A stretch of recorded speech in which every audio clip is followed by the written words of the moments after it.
Relationships be like in heaven? Will we be married? How will we relate to our spouses? What if you were married several times? Well, Jesus tackles this question that came to him in the most unusual way. Let's read. Verse 27, some of the Sadducees who say there is no resurrection came up and questioned him. Teacher, Moses wrote for us that if a man's brother has a wife and dies childless, his brother should take the wife and produce offspring for his brother. Now, there was 7 brothers. The first took a wife and died without children. Also the second, and the third took her. In the same way, all 7 died and left no children. Finally, the woman died too. In the resurrection, therefore, whose wife will she be? For all 7 had married her. Now, before we get to Jesus' answer, this question came from the Sadducees. The Sadducees, as we stated, they don't even believe in the resurrection, and yet they concocted a scenario about the resurrection. But they did bring up a very interesting question. What about relationships in the afterlife? I'm married now. How would I get along with my wife when we're dead or in the resurrection? And yes, what about multiple relationships? There are people who have been married that many times.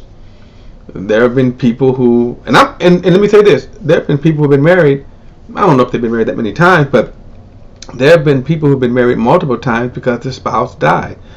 And I'm not even talking about murder, anything like that. So my point is, it's possible. The question does have some plausibility. Now, the custom that they are bringing up actually started about we see this 500 years before even Moses wrote the law. Some form of it did make its way into the law, but we see it around Jacob's time and probably before then. But it was this crazy scenario that because of the name of the male name needed to be carried on, the seed needed to be carried on, which is one of the reasons why genealogies are so important. But the custom was this: if a person dies and he has no male heir, didn't go for female, but he had no male heir, his brother was to go and sleep with his wife, which would be his sister-in-law, get her pregnant, and that male heir would then carry on his name. Crazy law. Well, the Sadducees then crafted this story about 7 brothers, 1 wife. And they all died, right? Having slept with the wife, having married the wife, but produced no male heir. So then they says, in the resurrection that we don't believe in, whose wife will she be? Now let's get Jesus' answer. Verse 34, Jesus told them, the sons of this age marry and are given in the sons of this age marry and are given in marriage. But those who are counted worthy to take part in that age and in the resurrection from the dead neither marry nor are given in marriage, for they cannot die anymore, because they are like angels and are sons of God, since they are the sons of the resurrection.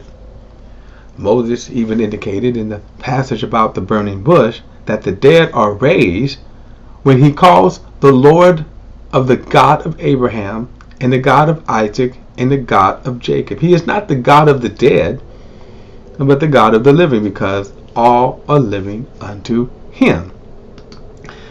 So Jesus kind of debunks this silly notion from their part. It was silly because, again, they didn't believe in the resurrection.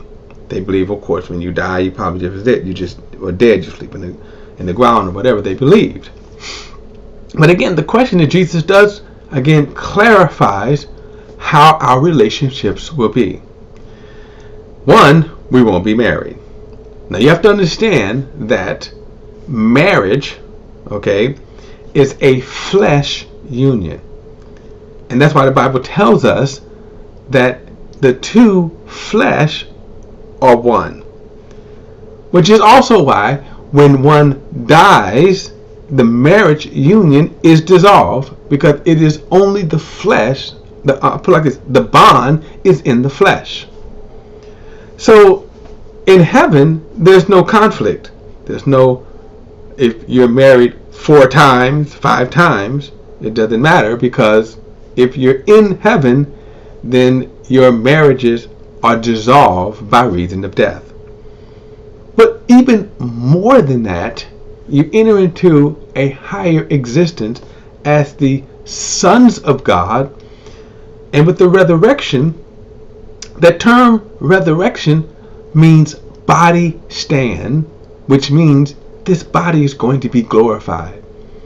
And we know that as sons of God, the promise that we have is that we're going to have a body like that of Jesus. So I know some of you might be thinking, man, am I going to miss some of the perks and the marital bliss of heaven? Sex. Well, for those of you that think that, know this, okay, that what you are giving up in the physical, what you are gaining in the spiritual, cannot be compared. It is far better. Trust and believe that. So the thing is that our relationships will be better because we will be sons of God. No drama, certainly. And I'd even say we're not going to be thinking about this kind of things here. Another interesting thing that Jesus said, it was more so kind of a slap to the Pharisees when he says that he is the God of Abraham, Isaac, and Jacob. That was present tense. You see, when we shed these earthly bodies, it doesn't mean we lose our cognitive abilities, consciousness, memory. So yes, we will know one another. We had a glimpse of this just a few chapters ago in Luke with the Mount of Transfiguration. Peter and James and John went up with the mountain with Jesus, and Jesus was transfigured or transformed in front of them. But another wonder appeared. Moses and Elijah showed up, and that was wonderful. Not only did they show up, because they weren't just kind of sitting there waving like ghosts, but they showed up and they were talking to Jesus. Get this, they were talking to Jesus about his death. There's a lot of layers there. Elisha had been dead for some 8 centuries. Moses some 15 centuries. Now think about that. And yet here they were talking with Jesus. He's not the God of the dead, and that's his point. So what we have to look forward to when we shed these bodies, and we shed these bodies one of 2 ways. One, through death, and or we shed it through the resurrection of the dead, or the rapture. So the glory of that new life is going to so far outshine this life. Trust me. Our relationships will be less complicated, but more glorious, as we will all be sons of God. All right, God, that's the morning word. Till next time, I'll see you then.